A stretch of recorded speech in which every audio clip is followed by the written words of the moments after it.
국내 코로나19 환자가 어제 하루 114명 늘었습니다. 전문가들이 이 추석 방역 성적표가 이번 주 중후반부터 나올 것이라 예상했었는데요. 추석 연휴의 영향이 반영되면서 일주일 만에 다시 100명대로 늘어난 것으로 보입니다. 방역 당국은 다만 추이를 좀 더 지켜봐야 한다는 입장입니다. 취재기자 연결합니다. 신현준 기자.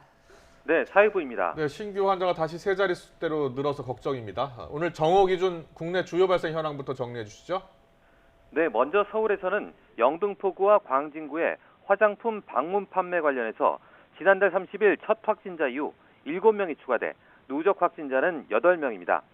지표 환자를 포함해 근무자가 2명이고 방문자가 3명, 가족과 지인이 3명입니다. 서울 도봉구 정신과 전문 다나병원에서는 격리 중인 3명이 추가 확진돼 총 50명이 됐습니다. 49명이 병원 환자이고 1명은 조리사입니다. 인천 부평구 온라인 투자회사인 탄도 브라우저에서는 지난 3일 첫 확진자 이후 5명이 추가돼 총 6명입니다. 전북 정읍시 일가족도 지인 3명이 추가돼 누적 확진자가 12명으로 늘었습니다. 부산 부산진구 지인 모임은 온 종합병원 등과 연관성이 확인돼 누적 확진자가 총 11명이 됐습니다. 첫 환자인 동거인 2명이 지인 모임과 온 종합병원 그리고 이비인후과로 전파한 것으로 추정됐습니다. 어제 신규 확진자는 일주일 만에 세 자릿수로 올라섰죠.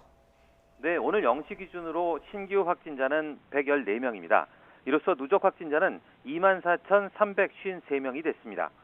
신규 환자는 이번 달 들어서 엿새 동안 60명에서 70명대를 유지했는데요. 지난달 30일 이후 일주일 만에 100명을 넘어 세 자릿수로 올라섰습니다. 추석 연휴 동안 가족이나 지인 간 만남이 늘고 이동량도 많았기 때문으로 풀이되지만 의정부 병원 등에서 무더기로 집단 감염이 발생한 것도 원인으로 분석됩니다. 감염 경로를 보면 국내 발생이 94명, 해외 유입이 20명입니다. 국내 발생은 역시 수도권이 많은데요. 경기가 49명, 서울 29명, 인천 5명으로 수도권에서만 83명이 추가됐습니다. 비수도권은 전북이 6명으로 가장 많고 부산과 대전이 각각 2명, 대구가 1명입니다. 해외 유입은 모두 20명인데 7명은 입국 검역 단계에서 나왔습니다. 또 어제 하루 3명이 추가로 사망해 누적 사망자는 425명입니다. 위중하거나 중증인 환자는 102명으로 하루 전보다 3명 줄었습니다. 방역 당국은 일단 감염 추이를 좀 더 지켜봐야 한다는 입장이죠. 네, 코로나19 신규 환자가 일주일 만에 세 자릿수로 늘어난 것과 관련해 정부는 하루 확진자 규모에 큰 비중을 두지 않는다고 밝혔습니다. 중앙재난안전대책본부는 특정한 날의 확진자 숫자보다 전반적인 양상과 집단 감염 분포, 세부 지표 등을 함께 볼 필요가 있다고 강조했습니다. 또 어제 세 자릿수 환자 규모는 연휴가 끝난 이후 증상이 나타난 사람들이 검사를 받는 등 검사량이 늘어난 영향으로 보인다고 설명했습니다.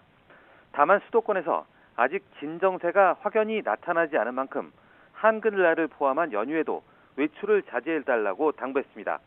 그러면서 이 기간을 포함한 이번 주 확진 추세를 살펴본 뒤 오는 11일까지인 거리두기 2단계 조정 여부를 결정할 방침이라고 전했습니다.